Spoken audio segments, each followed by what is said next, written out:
Dietrich Bonhoeffer, German theologian, pastor, minister, and spy. But let's face it, when I say that name, it doesn't inspire fear. It doesn't really connect to many people. His legacy, his stand in history, has been forgotten by contemporary generations. But without him, we would not be where we are today.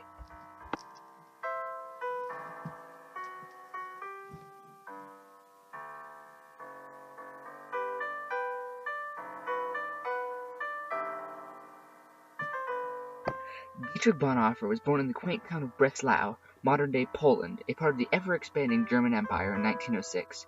His parents were psychologist Karl Bonhoeffer and teacher Paula Bonhoeffer, both of which were very Christian and influenced their children to do the same. From a young age, he showed the interest in the fine and performing arts, such as playing the piano. In fact, he was so good at this that many, including his parents, thought that was where his career was headed. To many people's, and possibly his own surprise, he announced at the age of 14 that he was going to pursue ministry. He was so determined that he attended the University of Berlin in Germany from 1923 to 1937 and graduated with a degree in theology. Shortly after graduating, he began to study Karl Barth, a famous theologian who had reformed the Christian church only a few years before, and only 4 years after he graduated from the University of Berlin, he had a job there, professor of theology. After this, he and a few other preachers or theologians formed the Confessing Church, which was a group of pastors that would share ideas. In the meantime, Bonhoeffer wrote The Cost of Discipleship, which caused many of the faithful to be closer to Christ and join churches.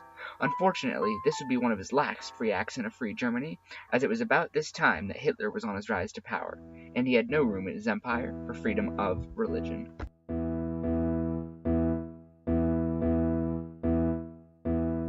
Hitler has taken Germany by storm, inspiring fear and hate throughout the country, and anyone that does not support him and the Nazis is being destroyed. Bonhoeffer writes anti-Nazi propaganda in almost all of his works, so he is quickly banned from teaching or publishing anything. To keep his work alive, he created an underground seminary called Finkenwalde. While he was traveling to churches across Europe, he formulated his Barmen Declaration, which was a pledge from the Confessing Church, along with many other religious organizations, to serve Jesus Christ first, and it, quote, condemned many other happenings and powers, which was, of course, speaking directly to the Nazis. He continued to condemn their morals and values, trying to weaken them or get some of the religious Nazis to come back. He was doing everything he could to stop the regime, but it was not enough. He had to get more involved, and he did.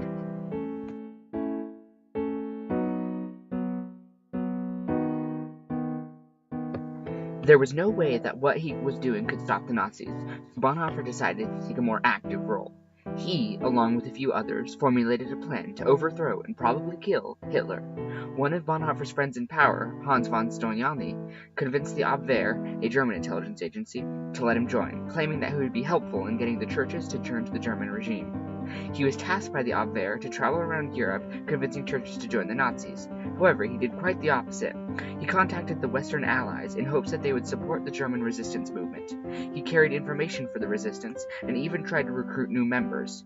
He continued to recruit new members to the resistance all through 1942 and 1943, when eventually he was caught. In April 1943, he was taken by German police directly to Tegel prison with no charging or trial. But this was not the end of Dietrich Bonhoeffer's resistance.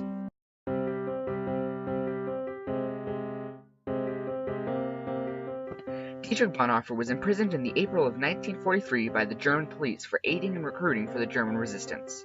He spent 2 years at Tegel prison, and during this time he used his relationships with his fiancée, Ruth Retzow, and some sympathetic guards to smuggle food into the prison and information out.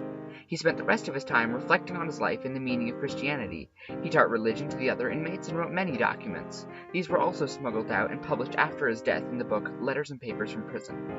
Bonhoeffer was eventually transferred to Buchenwald prison after his involvement in the plot to overthrow Hitler was discovered.